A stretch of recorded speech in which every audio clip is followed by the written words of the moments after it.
Electric Guest. Electric Guest, groupe américain formé à Los Angeles en 2010. Leur premier album Mondo est sorti il y a un an. Il a été produit par Danger Mouse. Il joue d'ailleurs sur quasiment tous les morceaux de l'album. Premier EP nommé This Head I Hold en février 2012, le tube du duo que l'on a pu entendre dans une émission de télévision française. Notez qu'Acha Tacon est le frère de Jorma Tacon, connu avec Andy Samberg pour leurs sketchs musicaux dans le Saturday Night Live talk show américain. Vous êtes flippant dans le clip d'American Daydream. Vous avez l'air très fâché. Est-ce qu'il vous arrive d'être comme ça dans la vraie vie? Yes. No. My brother did that video, and it was kind of like dark humor. It wasn't really meant to be taken too seriously because the song is so overtly about kind of this lack of American values and trying to grow up in a place like Los Angeles today and the difficulties of that. I didn't want to be too over the top with a kind of message in a video, so it's kind of tongue-in-cheek. Oui, donc c'est son frère qui a réalisé cette vidéo, et donc c'est vraiment de l'humour noir. Il faut pas le prendre littéralement. La chanson, elle est sur l'absence des valeurs américaines, notamment à Los Angeles, où ils ont grandi, la difficulté de grandir avec ça. Et justement, il fallait un peu réagir sur ça, mais de façon humoristique. Dans les paroles de vos chansons, les armes, la guerre, la mort sont régulièrement évoquées. Je me demandais quelle était la part de cynisme dans l'univers d'Electric Guest.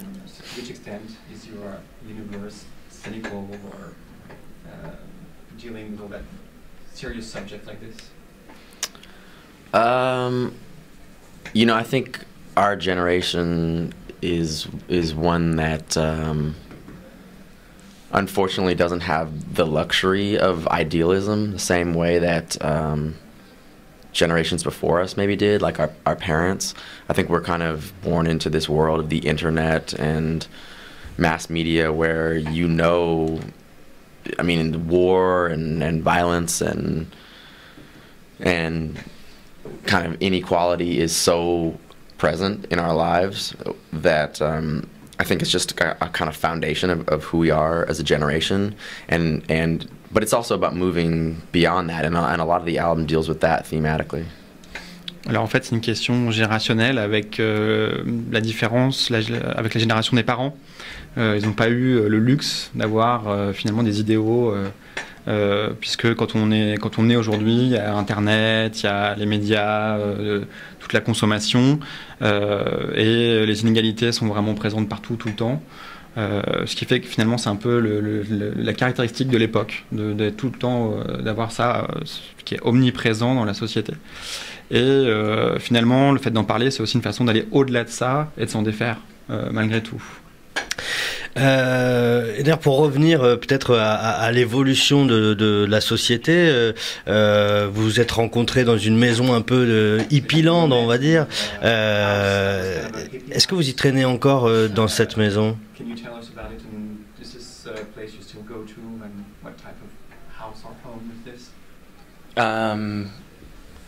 We haven't been back to the house that we were living in when we made the album. But it was really interesting. I mean, the house really wasn't. It was more just a massive recording studio than it was actually a house. It wasn't very comfortable. I mean, like the whole first floor was nothing but a TV, a couch, and a massive hot pink grand piano. And then the bottom was just a recording studio, and then like one bedroom. And upstairs there was a whole room just full of organs, and Asa had a bedroom up there. And you know, when we moved out of there, we kind of like got a different house that was a little bit more of a house, and kind of tried to separate a little bit more recording and living. I think it's kind of important to us now since we've been traveling so much to have separation, but we're always still recording stuff at home, and I don't know. It was a good thing for us, I think, to like really concentrate and figure out what we were doing on this album, and having that solitude and time to ourselves. But yeah, we haven't gone back there, no. Donc ils ne sont pas retournés à cette maison, qui n'en était pas vraiment une. À vrai dire, c'était plutôt un grand studio, un studio d'enregistrement immense. C'était très, très enrichissant d'enregistrer l'album là-bas. Pour revenir sur ce qui a été dit juste à la fin, ça leur a permis de se concentrer dans cette solitude et de prendre le temps de faire les choses. Mais en fait, on peut pas parler de maison parce qu'en gros, il y a un étage où il y avait une télé, un canapé, avec un piano, et en bas il y avait tous les instruments. Il y avait à peine une chambre. Il y avait beaucoup de promiscuité en fait entre tout ça. Donc maintenant, ils ont une maison où les choses sont bien séparées. Il y a une séparation entre l'enregistrement des chansons et les lieux où ils habitent. Surtout qu'en voyageant beaucoup avec toutes les tournées, c'est assez fatigant. Donc il faut avoir un endroit pour soi. C'est très important. Ce qui n'était pas le cas dans la maison. C'était quoi l'état d'esprit justement à cette époque? À quoi ça ressemblait la vie d'Electric Guest avant que Electric Guest n'existe? What was your life like before the recording and before Electric Guest formally existed? Kind of like it is now, right? Mm-hmm. I mean, we're kind of nerds who like just stay in the studio all the time. And when we go home off tour, all we do is sit in these dark rooms and try to come up with music. It's pretty much the same. Il n'y a pas vraiment eu de changement. Oh, sorry, you wanted to... No, it's...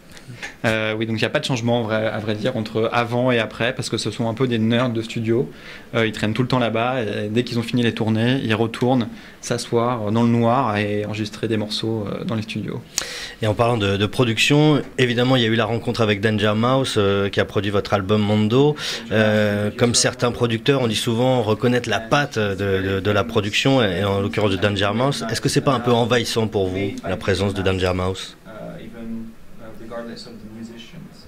So was this a problem for you that he was so famous? Kind of, yeah. He asked us if we wanted to even use his name, because he thought it might overshadow the whole thing.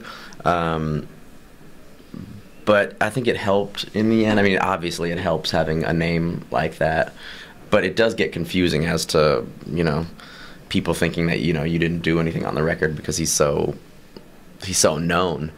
But he was great. I mean, some songs he barely touched, you know, and others we kind of created together from a certain point. So I think it was good in the end. But yeah, he was very aware of that problem. To him. Yeah, you could say no to him.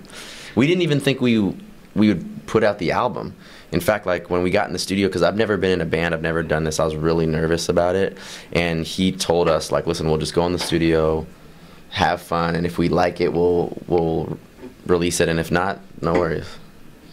Alors en fait, Danger Mouse leur a proposé de ne pas utiliser son nom sur l'album parce que ça aurait pu être trop et justement engendrer ce type de problème où oui, c'est plus Danger Mouse qui a fait l'album que Electric Guest, mais au final ils n'ont pas voulu et en plus il les a beaucoup aidés.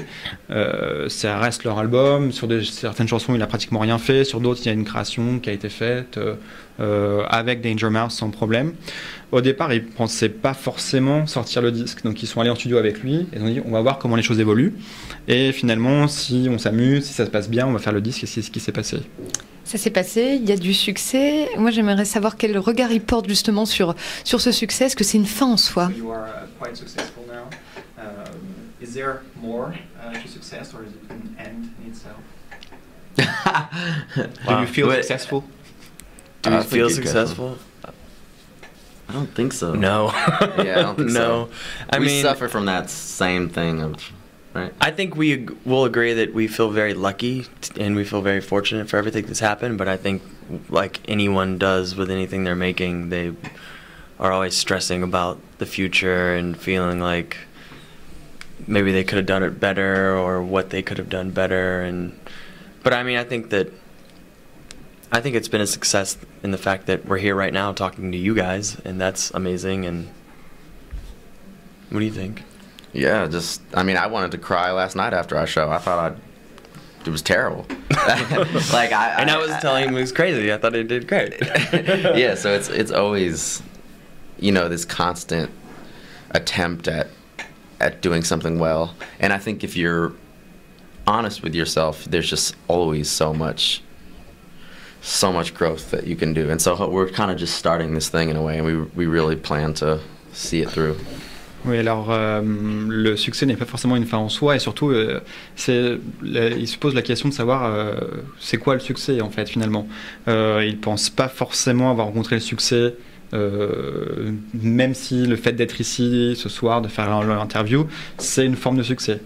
C'est très compliqué en fait, et bon, de toute façon ils sont très chanceux et ils sont très heureux aussi d'être là, mais ils sont quand même en train de se dire mais qu'est-ce qu'on va faire demain, est-ce qu'on va y arriver, qu'est-ce qu'on aurait pu faire de mieux, est-ce qu'on aurait pu faire tel ou tel morceau, ajouter ce genre de choses. Hier soir après le concert, il y en a un des deux qui avait limite envie de pleurer tellement il avait trouvé ça nul, et l'autre qui fait non, moi je trouve que c'est un super concert. Donc c'est quand même, c'est pas forcément ça aide pas à trouver la stabilité, et le but c'est toujours essayer de faire mieux et d'être honnête avec soi et avec les autres. Quelle est leur définition de la pop musique en quelques mots peut-être, puisque le sujet est plutôt vaste? You know, I've been thinking about this a lot, actually. Grande question. Because pop used to mean anything. I mean, there's so many really odd songs that made their way into the genre of pop, and I don't think it was thought of as much. I don't think there was this concept of pop, and now there is. Now everything is so grand and huge and produced, and I hope that we kind of get away from that in a way. But I think hopefully pop is just anything that resonates with people and is a little more accessible. But I hope that the definition is dissolved and it becomes whatever ends up, you know. Labels are just all kind of bullshit anyways. Alors c'est vraiment une question sur laquelle ils réfléchissent. Et il y a une époque où finalement la pop s'imposait un peu d'elle-même. Ça pouvait être tout et n'importe quoi, mais c'est vraiment le côté populaire, les chansons qui plaisaient. Et aujourd'hui, maintenant qu'il y a eu ce concept, cette conceptualisation en fait de qu'est-ce que c'est la pop, l'étiquette imposée par les labels et les maisons de disques, finalement c'est presque un peu décevant. C'est quelque chose qui est très produit, et eux ils essaient de se défaire de ça. Et donc s'ils avaient une définition à proposer, ce serait quelque chose qui trouve un lien avec son public et qui a forcément une forme d'accessibilité. Mais bon, finalement, est-ce que ça veut dire grand-chose pour autant? Voilà. Alors, il y a une famille qui avait une vision de la pop culture et de la chanson pop. C'est Serge Gainsbourg. Vous avez eu l'occasion de croiser le chemin de Charlotte Gainsbourg, sa fille. Vous avez d'ailleurs écrit à Achat une chanson sur son dernier album. Vous êtes des fans, il semblerait, de son père. Qu'est-ce qu'il représente pour vous, Serge Gainsbourg? I didn't know Serge Gainsbourg. I knew a lot of his music, yeah. What did his music mean? What was the question again? It's because you've worked with his daughter and you were a fan of the father. So, can a French singer singing in French mean to you? Because you were familiar with his music, what did you like about it? I mean, I always admired his versatility. I thought that, I thought it was amazing that he made jazz albums, he made reggae albums, he made pop music. He made anything, and he was just, in a sense, a great producer. He just knew how to put all the elements together to make something that was, exciting for people, whether it's using a beautiful girl that no one knows who's maybe also an actress, or just doing, like I said, like a jazz album with like Alain Gourier or something like that. I mean, I like all his work with Michel Colombier, all of his film work, and I think he just was someone who just did everything, and I think that that's why he's such an icon. I mean, I was so pleased to work with Charlotte and to do something with her. I thought it was amazing. Alors, en fait, ce qu'il admire chez Serge Gainsbourg, c'est vraiment sa capacité à tout faire et toucher à tout et de réussir. Le jazz, le reggae et tous les autres styles qu'il a pu aborder dans son répertoire, et une capacité de producteur, un talent de producteur en fait, puis cette capacité aussi à attirer des jolies filles inconnues et en faire des bonnes chanteuses. Et c'est vraiment tout le travail qui l'intéressait, que ce soit le travail sur les films, le travail dans tous les genres, et travailler avec Charlotte Gainsbourg, ça a vraiment été quelque chose d'exceptionnel pour eux. Très bien, merci beaucoup.